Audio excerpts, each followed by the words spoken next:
4th of June, 1942.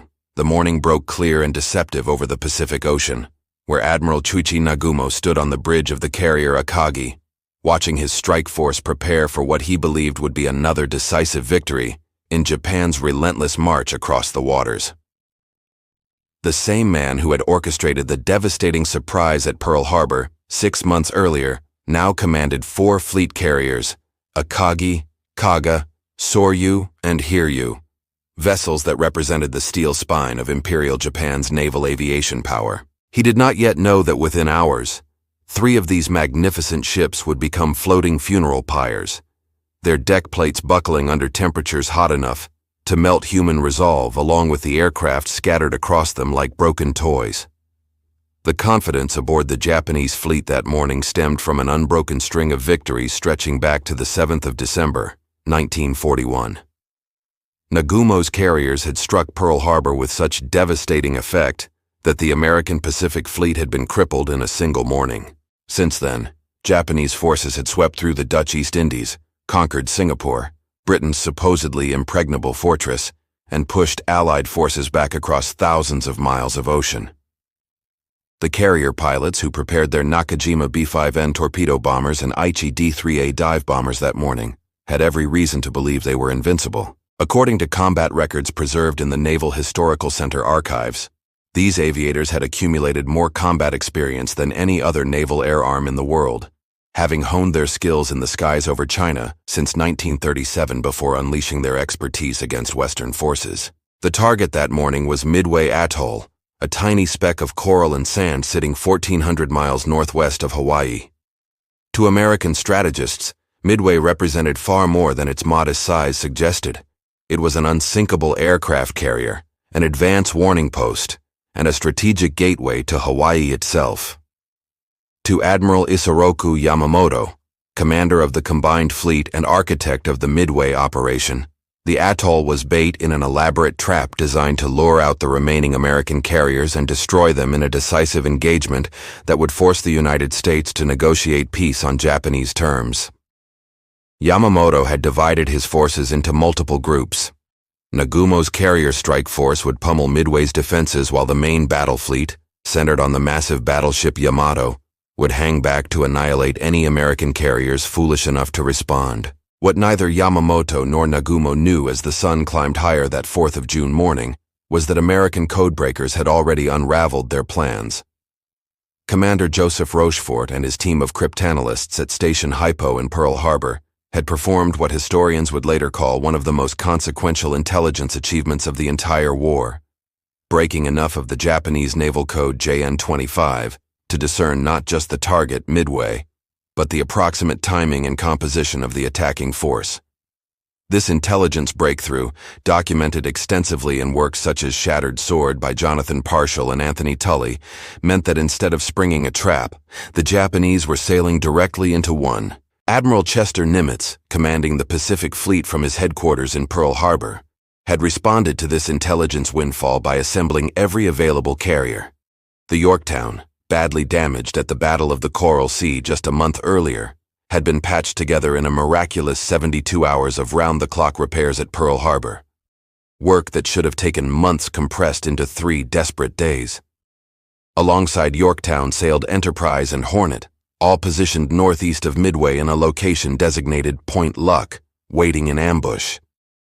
The Americans had turned the tables completely, though the Japanese officers aboard Akagi remained blissfully unaware as their first strike wave of 108 aircraft roared off the flight decks toward Midway at 4:30 that morning, propellers churning the salt air into vortexes of spray and sound. Lieutenant Joichi Tominaga led the first wave of Japanese aircraft toward Midway Atoll, as dawn painted the eastern sky in shades of orange and gold that morning of the 4th of June. His formation consisted of 36 Nakajima B-5N Kate bombers, armed with 800-kilogram bombs, 36 Aichi D-3A Val dive bombers, and 36 Zero fighters providing escort, a force powerful enough to devastate any land installation they encountered. As they approached the atoll, American radar operators picked up the incoming formation at a distance of 93 miles, giving defenders precious minutes to scramble their own aircraft and prepare for the onslaught. Marine pilots at Eastern Island launched their obsolete Brewster Buffalo fighters and slightly more capable Grumman Wildcat interceptors, while Army Air Force B-17 bombers and Navy torpedo planes took off to strike back at the Japanese carriers whose location was still being determined. The aerial battle that erupted over Midway proved savage, but ultimately indecisive. Marine pilots, many flying in combat for the first time, pressed home their attacks with desperate courage against the more experienced Japanese aviators.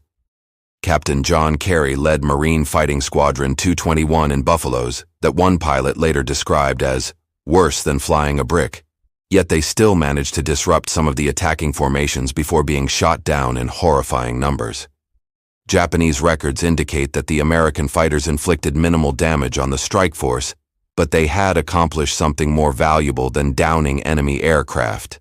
They had bought time for Midway's defenses to prepare, and had complicated the Japanese attack runs enough to reduce their effectiveness. When Tominaga's pilots returned to the carrier task force around 7 o'clock that morning, the lieutenant radioed a message that would set in motion the catastrophe soon to follow. There is need for a second attack wave. The first strike had damaged Midway's facilities, but had not neutralized the base's ability to strike back. Anti-aircraft fire from Midway had been intense, and Tominaga himself had taken a hit that punctured his fuel tank, meaning his aircraft would likely not survive a return flight to the carriers. This assessment placed Admiral Nagumo in an agonizing tactical dilemma. He had held back a second wave of aircraft, 93 bombers and torpedo planes, armed with the weapons specifically chosen for attacking enemy warships, torpedoes and armor-piercing bombs. If American carriers appeared, these aircraft would be his primary striking force. The decision Nagumo made in response to Tominaga's message would be dissected by military historians for decades afterward. At 7:15, he ordered his reserve aircraft to be rearmed with land attack bombs for a second strike on Midway. This process required bringing aircraft up from the hangar decks, removing torpedoes and armor-piercing bombs, and replacing them with fragmentation and high-explosive bombs suitable for attacking land targets. Ordnance crews began the dangerous work of switching out weapons while aircraft engines cooled on the flight decks, and mechanics swarmed over the planes making adjustments. The deck crews, working with practiced efficiency born of years of training, had just begun this laborious task when at 7:28, a lookout aboard the cruiser Tone spotted something that changed everything. Enemy fleet sighted. The report came from one of Tone's reconnaissance float planes, and the message that followed proved maddeningly vague. Enemy ships spotted, but the pilot could not yet determine their composition. Were they cruisers, destroyers, or the dreaded American carriers? Nagumo immediately ordered the rearming process halted, but chaos had already taken root. Some aircraft had already been switched to land attack bombs, while others still carried their anti-ship weapons. Worse, the flight decks were cluttered with ordnance, torpedoes stacked on deck, bombs lying about, fuel lines snaking across the wooden planking. At 8 o'clock, the floatplane pilot finally reported what Nagumo had feared: enemy force accompanied by what appears to be a carrier. The timing could not have been worse. Tominaga's first strike wave was returning, low on fuel and some aircraft damaged, requiring immediate landing clearance. Nagumo faced an impossible choice: launch his partially rearmed strike force immediately in a disorganized piecemeal fashion, or recover his returning aircraft first and then launch a properly coordinated strike with fighter escort once everything was prepared. He chose the latter, believing his force's superiority and coordination would overcome any disadvantage of delayed response. According to tactical analyses preserved in the Naval War College's battle studies, this decision prioritized Japanese tactical doctrine's emphasis on massed, coordinated strikes over the potential advantage of hitting the enemy quickly, even if disorganized. For the next 90 minutes, organized chaos reigned across the 4 Japanese carrier flight decks. Returning aircraft landed while deck crews frantically pushed planes forward to clear space, rearmed aircraft with torpedoes again, refueled gas-hungry fighters, and tried to prepare a strike force worthy of the Imperial Navy's reputation. Bombs that had been removed from aircraft were simply stacked on the hangar decks, rather than being returned to the magazines below, a fateful decision made in the interest of speed. The American carriers Enterprise, Hornet, and Yorktown had launched their strike forces in the pre-dawn darkness of the 4th of June, sending every available aircraft toward the expected location of the Japanese fleet. Commander John Waldron led Torpedo Squadron 8 from Hornet and 15, Douglas TBD Devastator torpedo bombers, slow, obsolete aircraft that would have to approach the enemy at wave-top level to deliver their weapons, making them desperately vulnerable to anti-aircraft fire and fighter attack. Waldron, part Sioux Indian and possessed of an aggressive spirit that sometimes put him at odds with more cautious commanders, had somehow intuited the Japanese fleet's location despite incomplete intelligence. He told his pilots before launch, "If there is only one plane left to make a final run-in, I want that man to go in and get a hit." Waldron's squadron located the Japanese carriers around 9:20 that morning, spotting the distinctive wakes of the 4 flat tops as they maneuvered in formation, surrounded by their protective screen of battleships, cruisers, and destroyers. What happened next became one of the most tragic and heroic episodes of the entire Pacific War. Without fighter escort, the Hornet's fighters had become separated during the flight. Torpedo 8 began their attack runs through a storm of anti-aircraft fire and swarms of Mitsubishi Zero fighters that fell upon them like hawks on sparrows. The Devastators, straining to maintain their 160-mile-per-hour approach speed while carrying torpedoes that weighed over 2,000 pounds, stood no chance against Zeros capable of 330 miles per hour and armed with 20-millimeter cannons. One by one, the Devastators fell. Ensign George Gay, his aircraft shot to pieces, managed to drop his torpedo before crashing into the ocean. He would be the only survivor from Torpedo Squadron 8's 15 aircraft. Waldron himself was shot down early in the attack. Gay, floating in the water with only a seat cushion for flotation, watched the rest of his squadron get systematically slaughtered. Not a single torpedo found its mark. The Japanese had shot down all 15 Devastators in a matter of minutes, and the ships they were attacking had simply turned to avoid the torpedoes that were dropped. Japanese combat air patrol fighters had performed exactly as their training and experience suggested they would. They had massacred a poorly coordinated attack by obsolete aircraft, but Torpedo 8 was only the beginning. Shortly after their attack, Torpedo Squadron 6 from Enterprise arrived, then Torpedo Squadron 3 from Yorktown. Lieutenant Commander Eugene Lindsay led 14 Devastators from Enterprise in another desperate, low-level attack. Anti-aircraft fire and Zeros destroyed 10 of his aircraft, including Lindsay's own, which crashed in flames. Again, no hits. Lieutenant Commander Lance Massey brought 12 Devastators from Yorktown, and 10 were shot down, including Massey's. The ocean around the Japanese fleet became littered with burning wreckage and floating debris.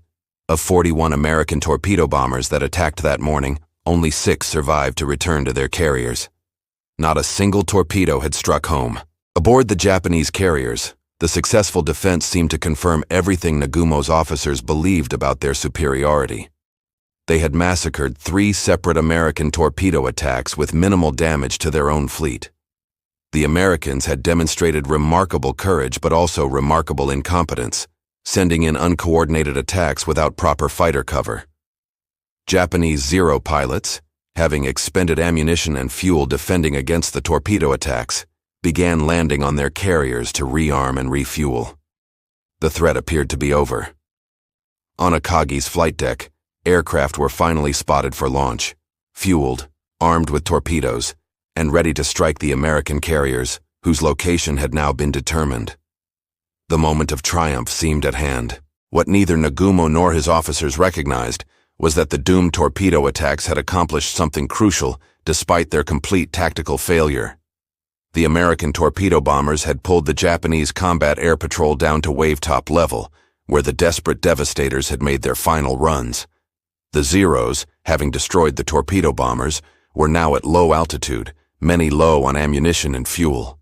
The destroyer screen's anti-aircraft guns had been firing continuously, and crews were rotating positions to deal with overheated barrels. Every eye in the Japanese fleet was focused downward, on the surface of the ocean where wreckage still burned. The flight decks of all 4 carriers were crammed with aircraft, some preparing to launch, others having just landed, and ordnance and fuel lines crisscrossing the wooden planking like the exposed veins of some mechanical creature. And then they came. Lieutenant Commander Wade McCluskey had launched from Enterprise at 7:02 that morning, leading a formation of 33 Douglas SBD Dauntless dive bombers, the backbone of American carrier air power.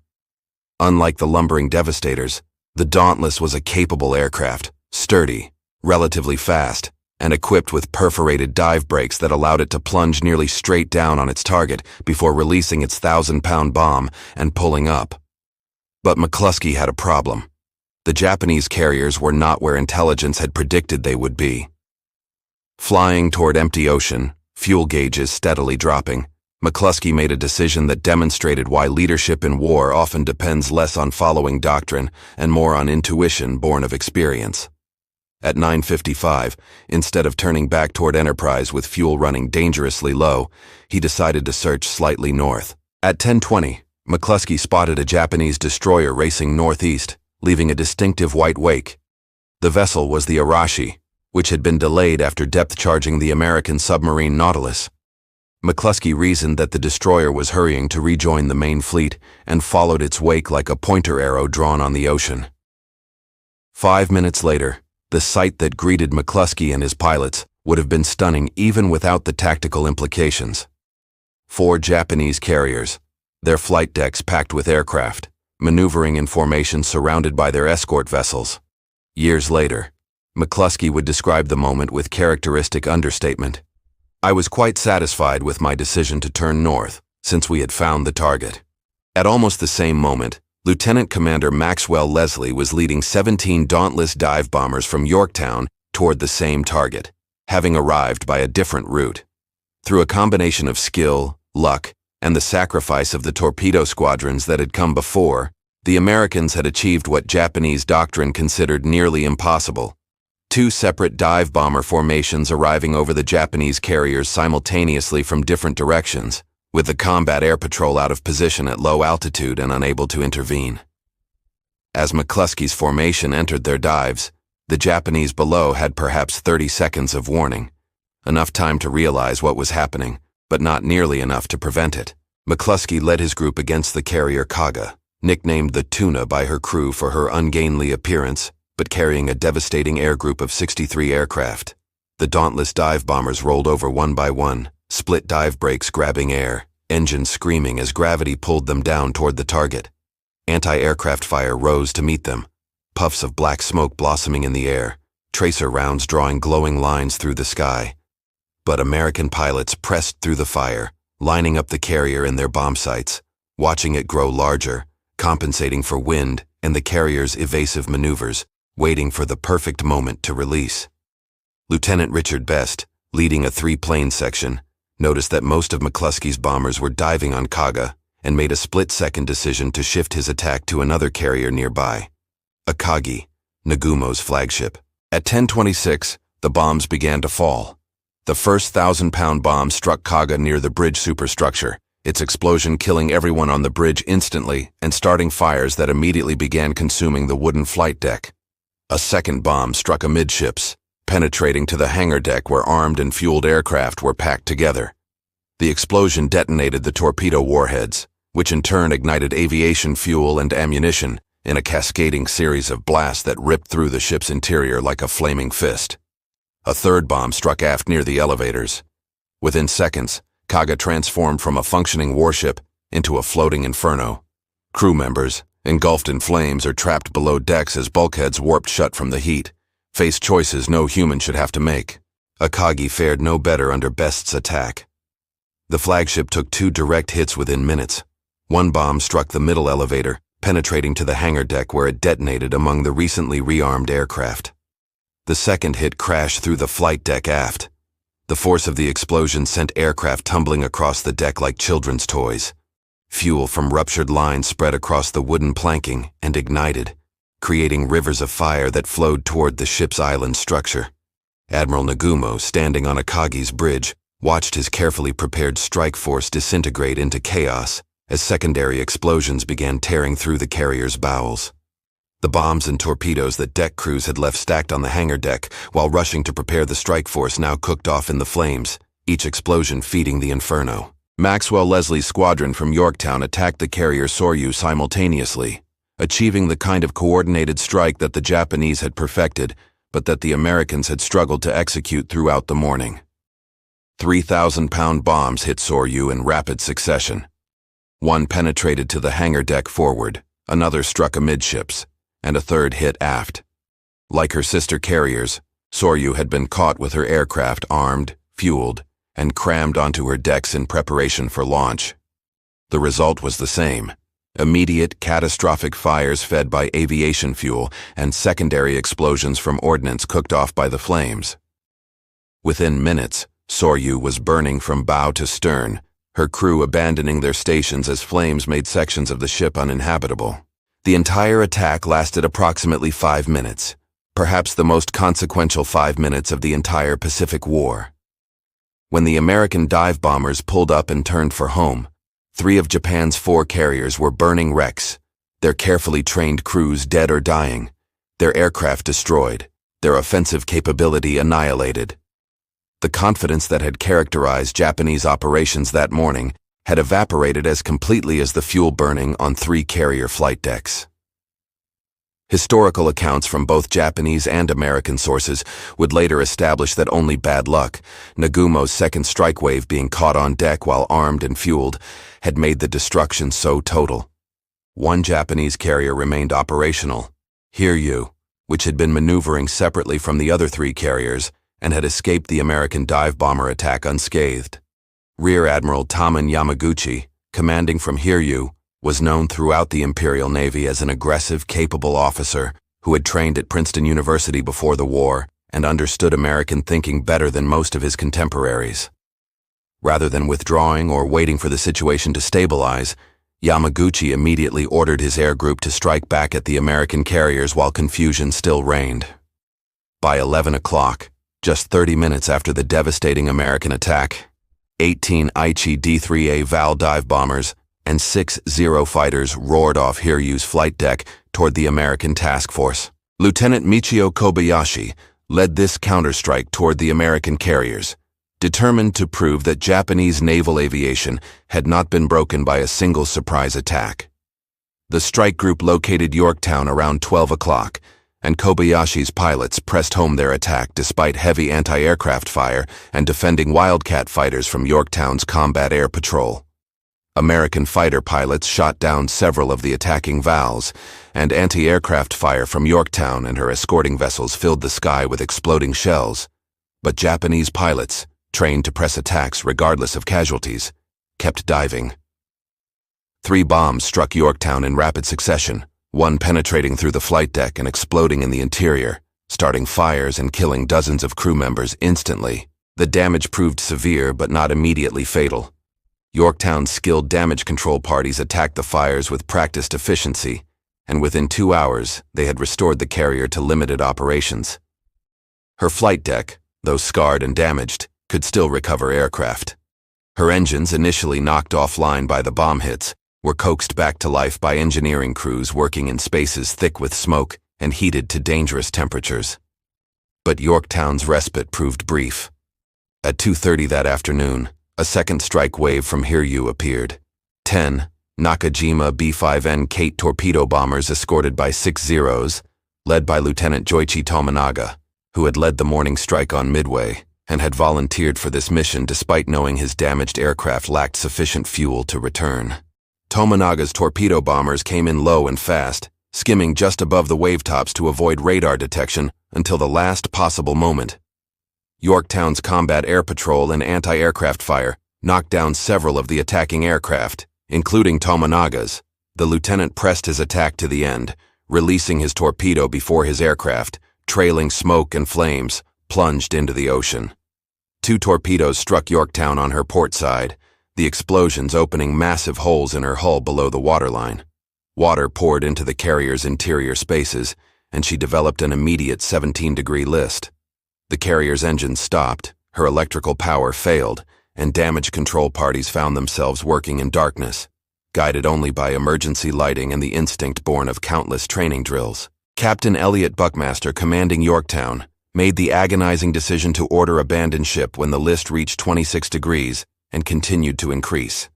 The carrier seemed doomed to capsize, and Buckmaster would not sacrifice his crew in a futile attempt to save a dying ship. Sailors climbed down lines into the ocean, where destroyers maneuvered close alongside to pick up survivors. Some men simply jumped from the listing deck into the water, trusting that rescue vessels would find them. Remarkably, despite the carrier taking multiple bomb and torpedo hits over several hours, casualties remained relatively light. Most of Yorktown's crew survived to fight again. The carrier herself, abandoned and listing heavily, nevertheless refused to sink, remaining afloat even as her attackers assumed she had been destroyed. Admiral Yamaguchi aboard Hiryu now believed the score was even, 3 Japanese carriers damaged or sinking, but the Americans had also lost a carrier. What Yamaguchi did not know was that the Americans still had 2 fully operational carriers, Enterprise and Hornet, and that his own ship's location had been reported by American scout planes. At Spruance's headquarters aboard Enterprise, the Admiral faced his own tactical decision. Launch an immediate strike against Hiryu with whatever aircraft were ready, or wait to assemble a full coordinated strike force that would not be ready until later in the afternoon. Spruance, demonstrating the aggressive instinct that would characterize his Pacific War Command, chose to strike immediately. 24 Dauntless dive bombers from Enterprise launched at 3:30 in the afternoon, joined by 16 more from Hornet, all racing toward Hiryu's last known position.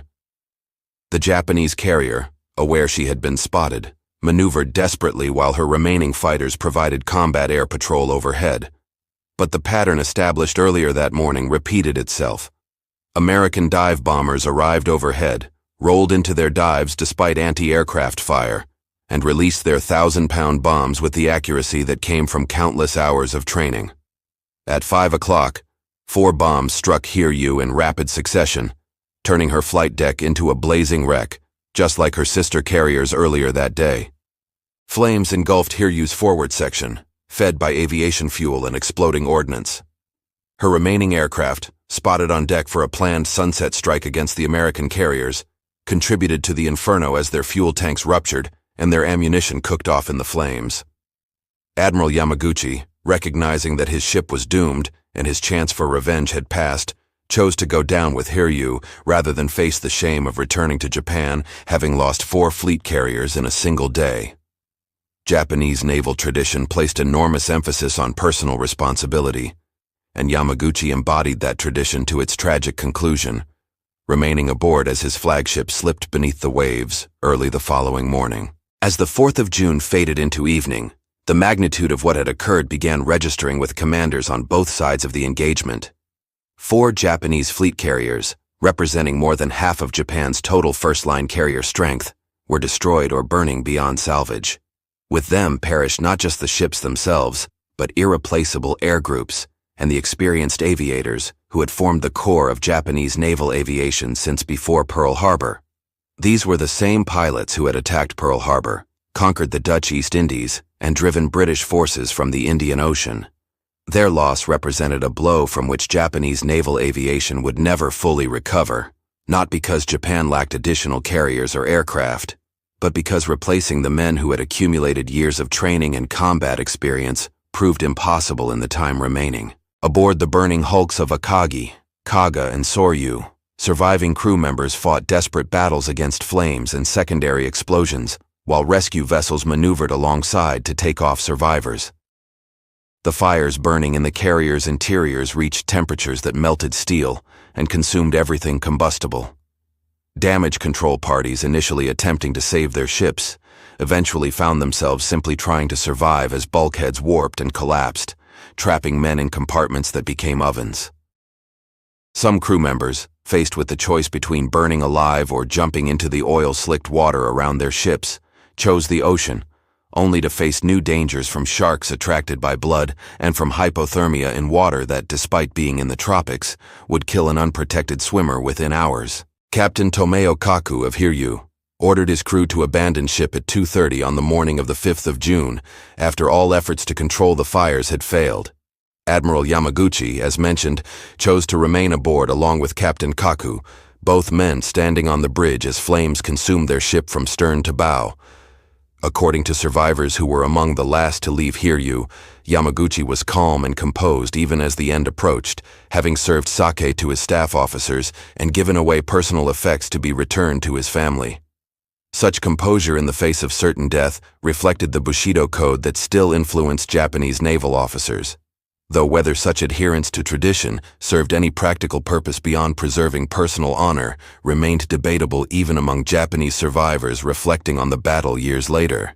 The three other carriers met similarly final ends on the morning of the 5th of June. Kaga, still burning and racked by internal explosions, sank at 7:25 after 19 hours of fighting fires that could not be extinguished. Soryu, her hull torn open by explosions, went down at 7:13, disappearing beneath the waves with many of her crew still trapped inside. Admiral Nagumo, who had transferred his flag from the burning Akagi to the light cruiser Nagara, made the agonizing decision to scuttle his former flagship, rather than allow her to drift as a burning derelict. Destroyers fired torpedoes into Akagi's hull at 5 o'clock on the morning of the 5th of June, sending the carrier to the bottom of the Pacific Ocean 21 years after her construction. For the Americans, the aftermath of the battle proved nearly as complex as the battle itself. Yorktown, abandoned but still afloat, became the target of salvage efforts beginning on the 5th of June. Captain Buckmaster led a salvage party back aboard the listing carrier, and damage control crews managed to reduce the list and stabilize the ship sufficiently that she could potentially be taken under tow. A fleet tug, Vireo, attached a tow line and began the slow process of hauling Yorktown toward Pearl Harbor. But on the 6th of June, a Japanese submarine, I-168, commanded by Commander Yahachi Tanabe, penetrated the destroyer screen protecting Yorktown and fired a spread of 4 torpedoes. 2 struck Yorktown, and 1 hit the destroyer Hammond, which was tied alongside the carrier providing power and pumping services. Hammond broke in half and sank within minutes, her depth charges exploding as she went down and killing many sailors already in the water. Yorktown, struck by 2 more torpedoes, developed a severe list once again. This time, there would be no recovery. On the morning of the 7th of June, nearly 3 days after taking her first bomb hits, Yorktown finally capsized and sank, taking with her the distinction of being the only American fleet carrier lost at Midway. Her loss meant less strategically than it might have because, by the time she sank, the battle had already been decided. The 3 American carriers had fought 4 Japanese carriers and emerged victorious despite losing one of their number, an exchange ratio that demonstrated both the effectiveness of American dive bombers and the vulnerability of carriers caught with armed and fueled aircraft on deck. The Battle of Midway officially ended on the 7th of June 1942, though skirmishing and pursuit actions continued for several more days as American commanders tried to locate and destroy remaining Japanese forces. Admiral Yamamoto, commanding from the super battleship Yamato hundreds of miles to the rear of the carrier battle, had initially ordered his surface forces to press forward for a night engagement in which his battleship's superior firepower would have devastated the American carriers. But as reports of the carrier losses filtered back, Yamamoto recognized that without air cover, his battleships would become targets for American land-based aircraft from Midway and carrier aircraft that his forces could no longer oppose. At 2:55 on the morning of the 5th of June, Yamamoto issued the order to withdraw, canceling the entire Midway operation. News of the victory at Midway reached Washington with effects that resonated far beyond the military achievement itself.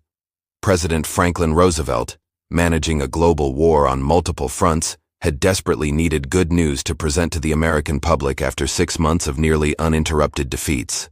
The fall of the Philippines, the loss of Wake Island, the continued submarine campaign strangling supplies to remaining Pacific outposts, all had contributed to a national mood that questioned whether the United States could effectively fight Japan to a successful conclusion. The Midway victory, when its details became public through carefully managed news releases in mid-June, transformed public morale and validated Roosevelt's decision to prioritize Germany's defeat while still maintaining sufficient forces in the Pacific to prevent further Japanese expansion. Military strategists in Washington and Pearl Harbor immediately recognized that Midway represented more than a tactical victory. It had fundamentally altered the strategic balance in the Pacific. Japan's naval aviation capability, which had seemed overwhelmingly superior just days earlier, had been reduced to parity with American forces. More critically, the loss of 4 fleet carriers and their air groups meant Japan had lost its primary offensive capability. The Imperial Navy could still defend its existing conquests and even launch limited operations, but the sweeping advances that had characterized the first 6 months of the war were no longer possible.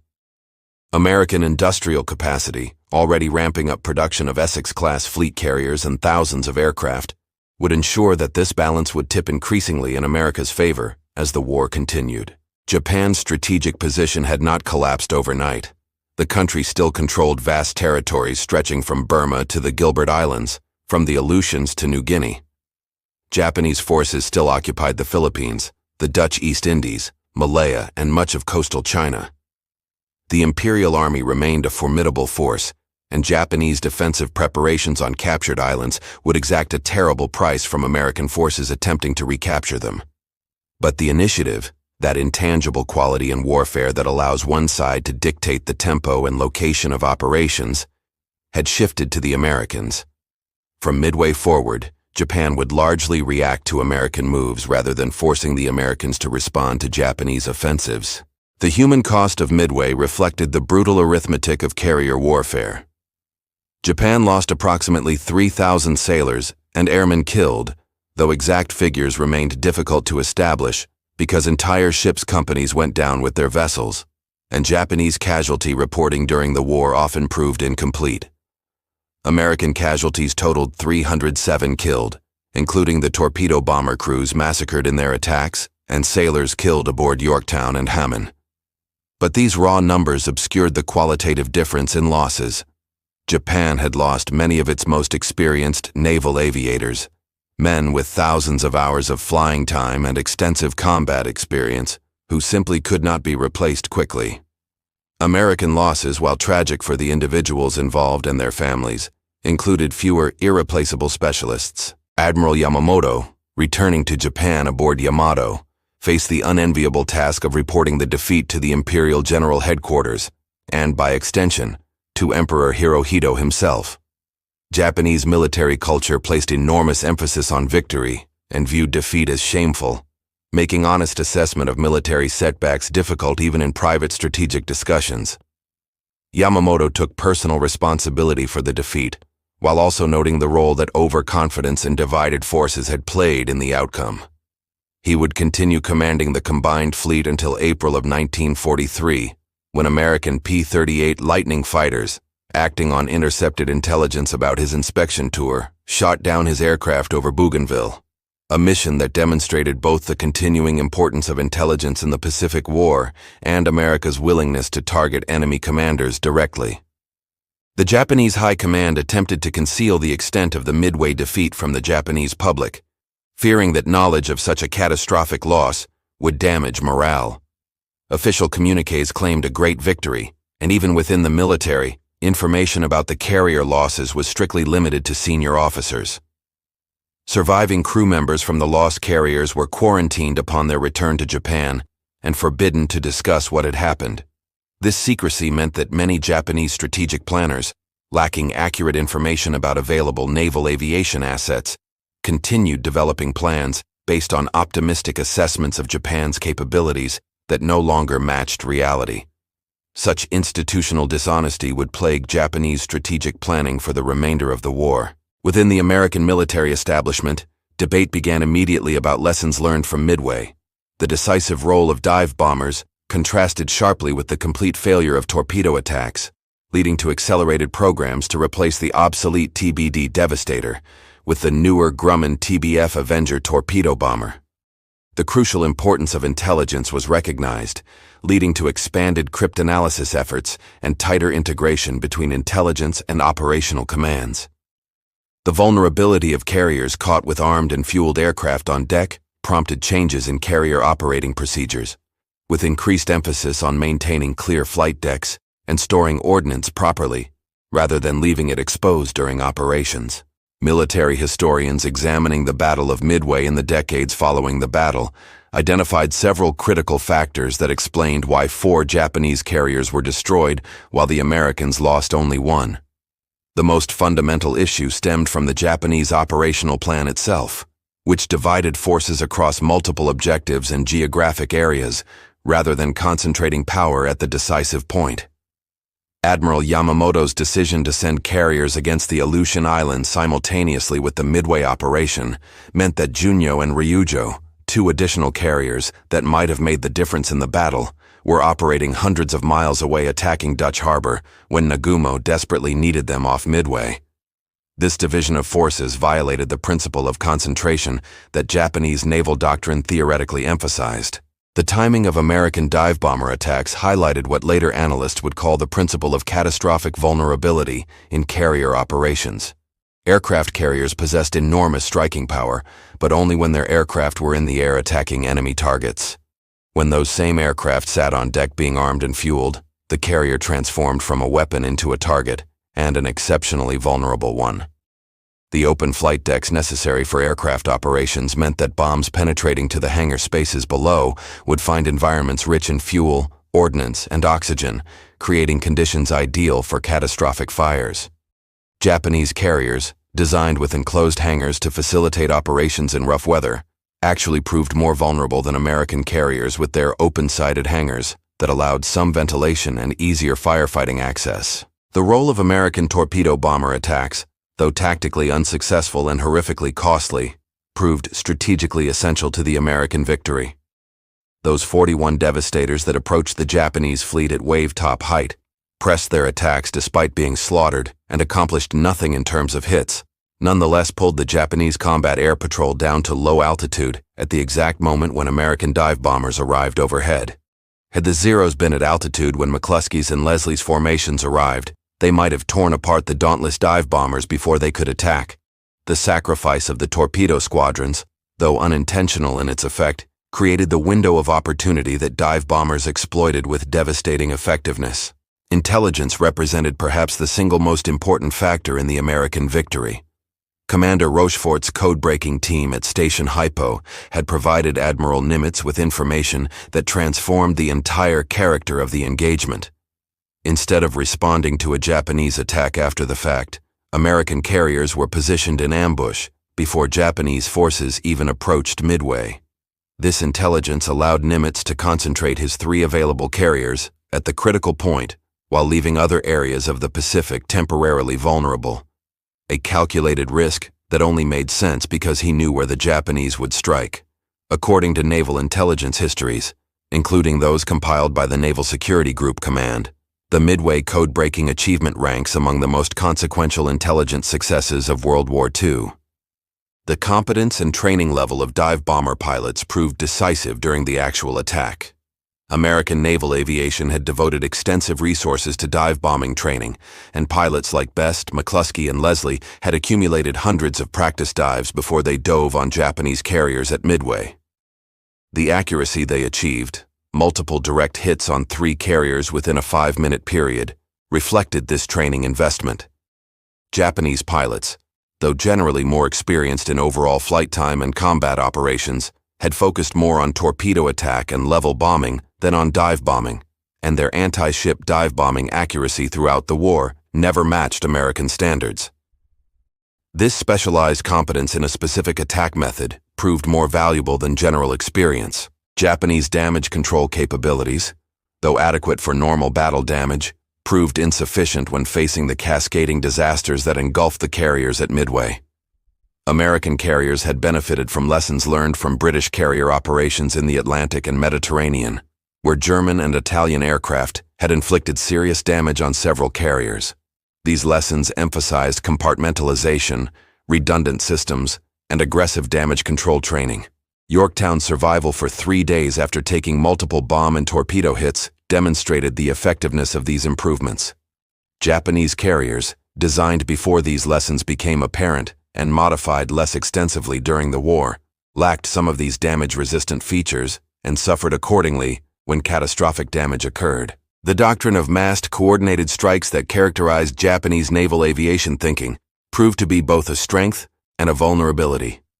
When executed properly, as at Pearl Harbor, this approach allowed overwhelming force to be brought against targets with devastating effect. But it also meant that Japanese carriers were most vulnerable precisely when they were preparing these coordinated strikes. Aircraft spotted on deck, ordnance ready, fuel lines charged.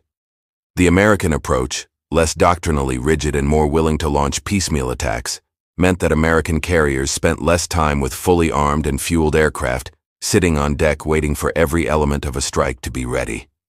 This difference in operational tempo, though unintentional, reduced American vulnerability during critical phases of carrier operations. The psychological impact of Midway on both Japanese and American forces proved difficult to quantify, but nonetheless real. Japanese naval aviators, who had believed themselves invincible based on their string of victories, suddenly confronted evidence that American forces could defeat them decisively. This psychological shift, subtle at first, would grow throughout the war as American industrial superiority translated into more carriers, more aircraft, and better-trained replacement pilots. American forces, conversely, gained confidence from Midway that Japanese forces could be beaten even when they held apparent advantages in experience and initial success.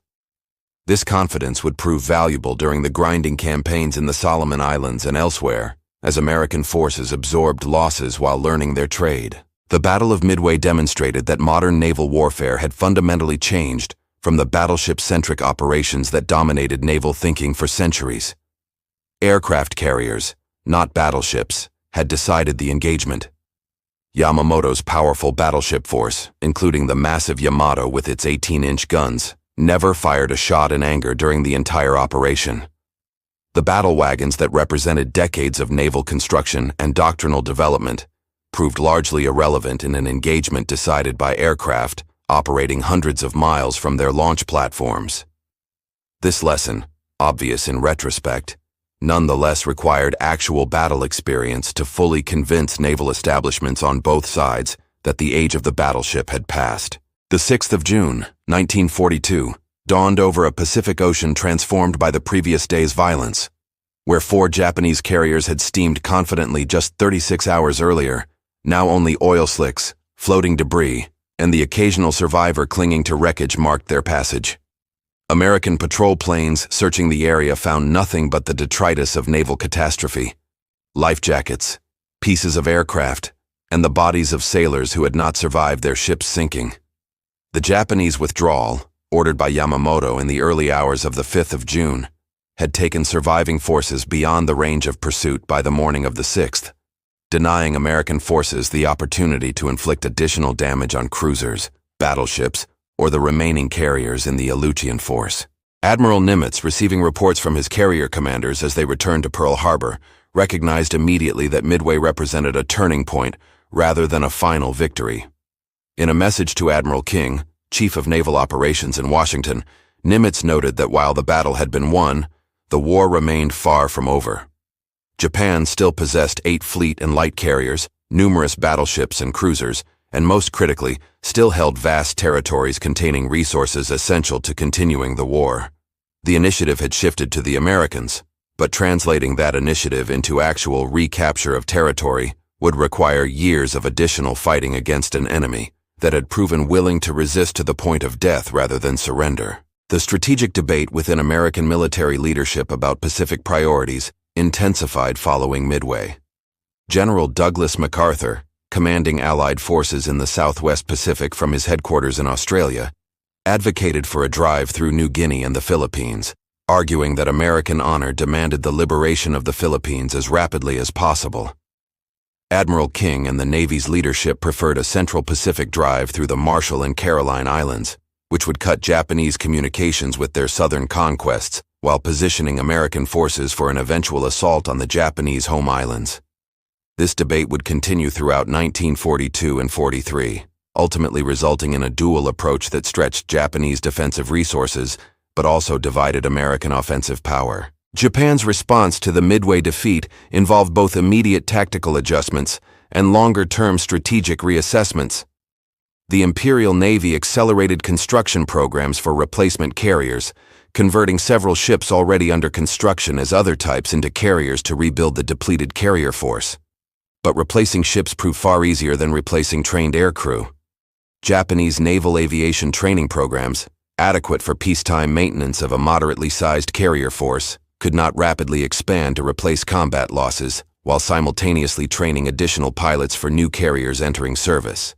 The quality of Japanese naval aviation would steadily decline throughout the war as experienced pilots died, and their replacements arrived at units with fewer training hours and less developed skills. The American industrial response to Midway involved accelerating programs already in progress rather than initiating entirely new efforts. Essex-class carriers, the backbone of the wartime carrier force, had been ordered before Pearl Harbor, but now received increased priority. Independence-class light carriers, converted from cruiser hulls, provided additional platforms for carrier aircraft. Most importantly, aircraft production ramped up dramatically through 1942 and 1943, ensuring that American carriers would never lack aircraft even after combat losses. Pilot training programs, already expanded after Pearl Harbor, grew even larger, producing thousands of naval aviators who would spend a year or more in training before ever seeing combat, a luxury Japanese programs could not match. The Guadalcanal campaign, beginning in August of 1942, just 2 months after Midway, would test whether the strategic initiative gained at Midway could be translated into territorial gains. The 6-month struggle for Guadalcanal and the surrounding waters proved that Japanese forces remained formidable opponents, capable of inflicting severe casualties on American forces, even while fighting defensively. The naval battles around Guadalcanal, the Eastern Solomons, Santa Cruz, and Guadalcanal itself, demonstrated that carrier warfare remained dangerous and unpredictable, with victory often depending on factors like weather, intelligence, and pure chance, as much as on materiel superiority or tactical skill.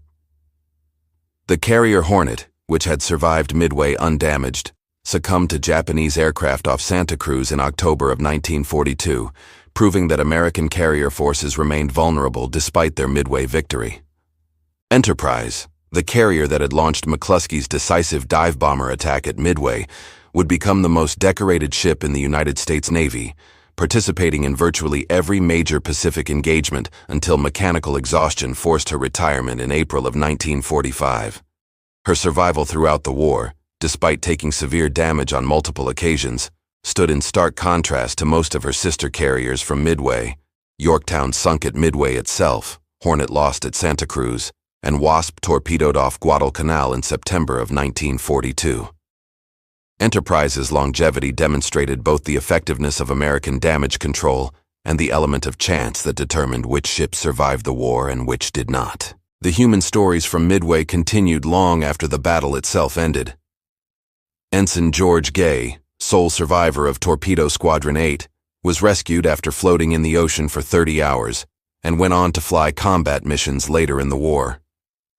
Commander McCluskey, whose decision to continue searching had led to finding the Japanese carriers, received the Navy Cross and continued serving throughout the war. Admiral Spruance, who had commanded the American carriers at Midway with such effectiveness despite being a battleship admiral by training, would go on to command the Fifth Fleet through the Central Pacific Campaign, overseeing the liberation of the Gilberts, Marshalls, Marianas, and eventually participating in the Iwo Jima and Okinawa operations. His performance at Midway had demonstrated that effective command depended more on judgment and character than on specialized training in a particular warfare community. Japanese survivors from the lost carriers faced a different fate. Those who returned to Japan found themselves subjected to interrogation and then quietly reassigned to other duties, forbidden to discuss what had happened at Midway. Some eventually flew from newly constructed carriers or land bases, only to die in subsequent battles as the war ground on. Others survived the war, and in the decades afterward participated in historical research about Midway, providing the Japanese perspective that helped historians understand how the disaster had unfolded from the Japanese side. Their testimonies, combined with salvaged documents and American records, allowed reconstruction of the battle in detail that would have been impossible based solely on American sources. The wrecks of the 4 Japanese carriers remained lost on the Pacific floor for 76 years after the battle. In October of 2019, an expedition led by the research vessel Petrel located the wreck of Kaga, resting in 18,000 feet of water, her hull largely intact despite the catastrophic damage she had suffered. The discovery of Akagi followed in October of 2019 as well, lying in more than 18,000 feet of water. These discoveries provided archaeological confirmation of many details about the battle and offered a form of closure for survivors and family members of those who had died aboard the carriers. The wrecks remain as war graves, protected by international law and serving as underwater memorials to the men who died there on the 4th of June, 1942. The Battle of Midway's place in history extends beyond its immediate military consequences. It represented one of those rare moments when the outcome of a single day's fighting genuinely altered the course of a war. Had the Japanese won at Midway, destroying the American carriers while preserving their own, the timetable for the American counteroffensive in the Pacific would have been delayed by months or even a year, while replacement carriers were built and new air groups trained. Hawaii itself might have come under more direct threat. The psychological impact on American public opinion of another major defeat, just 6 months after Pearl Harbor, could have strengthened isolationist elements arguing for a negotiated peace. None of these outcomes was certain, but Midway's result foreclosed them as possibilities and set the Pacific War on the course it would follow through to August of 1945. The bombers that dove from the clear sky on that 4th of June morning accomplished what months of grinding attrition could not have achieved. In 5 minutes of violence, American dive bomber pilots destroyed Japan's primary offensive capability and ensured that the Pacific War would become a contest of industrial production and logistical endurance, a contest Japan could not win.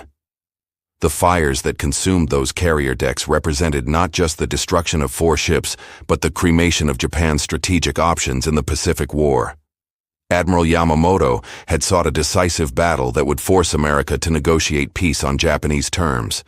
He got his decisive battle, but the decision went against him, and with it went Japan's last real chance to achieve a negotiated settlement that would preserve any significant portion of the empire they had seized.